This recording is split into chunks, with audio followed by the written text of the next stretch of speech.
মিডিয়ায় আমি আরেকটা ফোন আলাপ পেলাম। এটা অনেকেই দেখলাম শেয়ার করেছে, দু একটা টেলিভিশনেও প্রচার করা হয়েছে। এবং এই ফোন আলাপটা হলো সাবেক প্রধানমন্ত্রী শেখ হাসিনার সঙ্গে জনৈক উপজেলা চেয়ারম্যানের ফোন আলাপ। এই উপজেলা চেয়ারম্যান নিজেই পরিচয়টা এভাবে দিয়েছেন যে তিনি এর আগে উপজেলা চেয়ারম্যান হওয়ার আগে দুবার ইউনিয়ন পরিষদের চেয়ারম্যান ছিলেন, এর আগে ছাত্রলীগের সভাপতি ছিলেন, হয়তো উপজেলার সভাপতি হবে নাকি ইউনিয়নের সভাপতি আমি জানি না। তো এরকম একটা পরিচয় উনি দিলেন।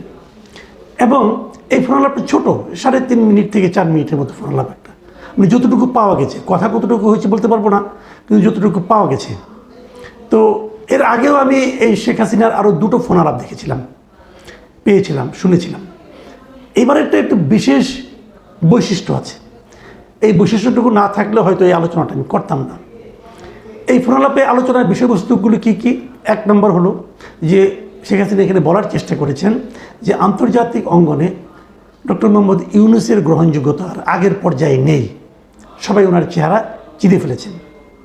দ্বিতীয় পয়েন্টটা হলো যে যারা জামাত অথবা বিএনপির যেন এই কথাটা বলেছেন এই প্রসঙ্গে, যখন তিনি বললেন যে ডক্টর ইউনূসের চেহারা সবাই চিনে ফেলেছে, তখন ওই উপজেলা চেয়ারম্যান বললেন হ্যাঁ আমরাও বুঝতে পেরেছি, কিন্তু আমরা ভয়ে কিছু বলতে পারি না।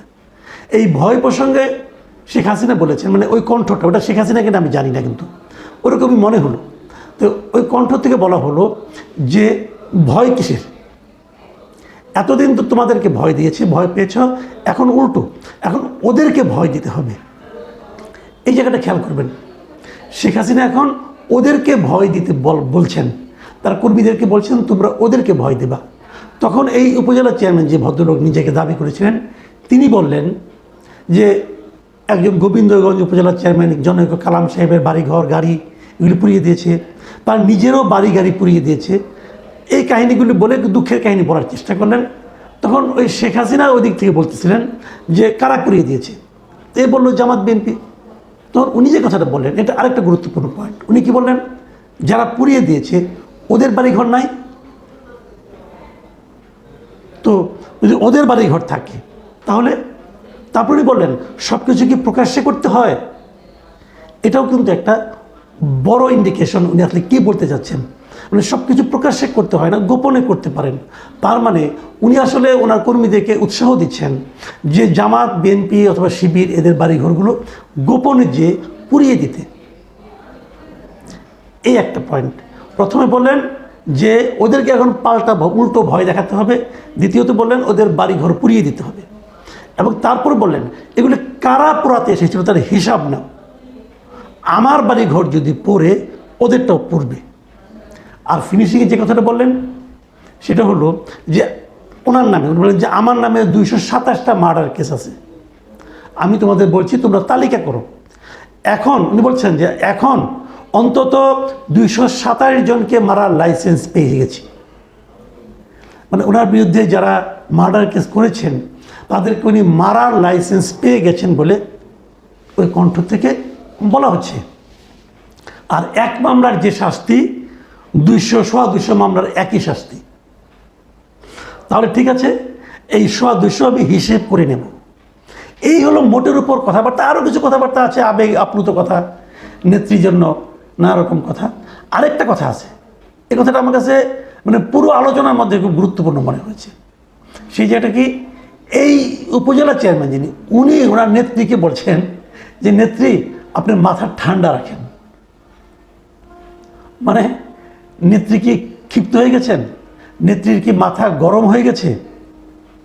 হতে পারে, কিন্তু আমি যে কথাগুলি বলেছেন একজন সাবেক প্রধানমন্ত্রী যদি উনি হয়ে থাকেন, আমি প্রথমে বলে নেই আমি কিন্তু নিশ্চিত নই এটা শেখ হাসিনাই বলেছেন কিনা।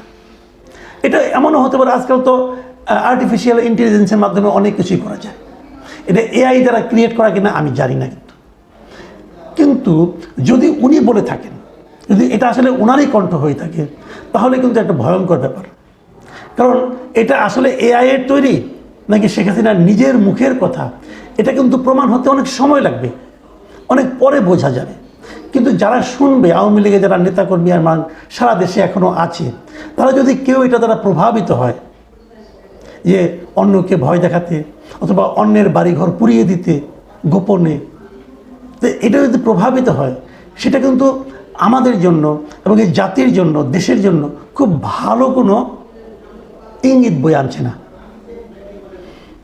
এখন যদি এটা না হয় ওনার কণ্ঠ, যদি এটা এআই দ্বারা ক্রিয়েটেড হয়ে থাকে, তাহলে সেক্ষেত্রে আমরা কিন্তু উদ্দেশ্যটা বুঝতে পারি। উদ্দেশ্যটা কি? তাহলে কি সেটা এই কারণে করা হচ্ছে যে আওয়ামী লীগের মাধ্যমে একটা সারা দেশে একটা বিশৃঙ্খলা তৈরি করে সেটাকে এবারে ইস্যু করে সেটাকে আবার আওয়ামী লীগের বিরুদ্ধে প্রয়োগ করা, আরেকটা আইনগত পদক্ষেপ নেওয়া, সেটাও কিন্তু হতে পারে। আমি সমস্ত অপশনে কিন্তু মাথায় রাখছি। একটা শব্দ শুনলাম আর আমি ধরে নিলাম এটাই শেখ হাসিনার বক্তব্য, এই জিনিসটা আমার কাছে আমি গ্রহণ করতে চাই না আপাতত। যদি আগামীতে প্রমাণ হয় তখন সেটা নিয়ে আমরা আলোচনা করতে পারবো।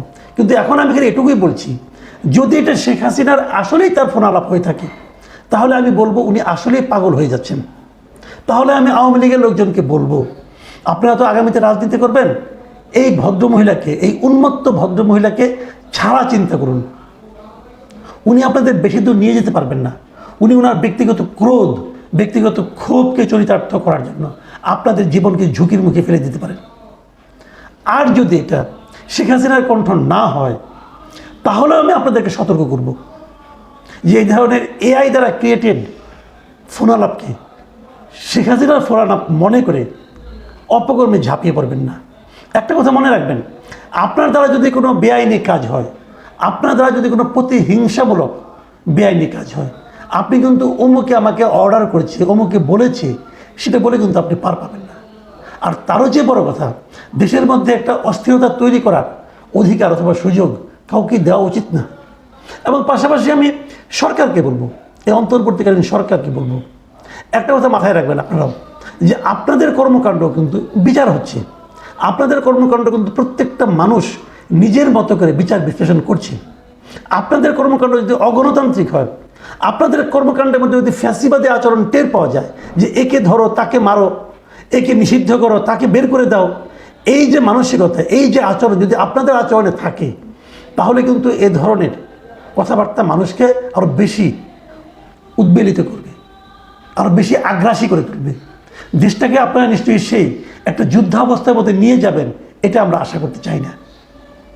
প্রিয় দর্শক, আমার মনে হয় এই ঘটনা থেকে সবারই শিক্ষা নেওয়ার দরকার আছে। এখন এ পর্যন্তই। আল্লাহ হাফেজ।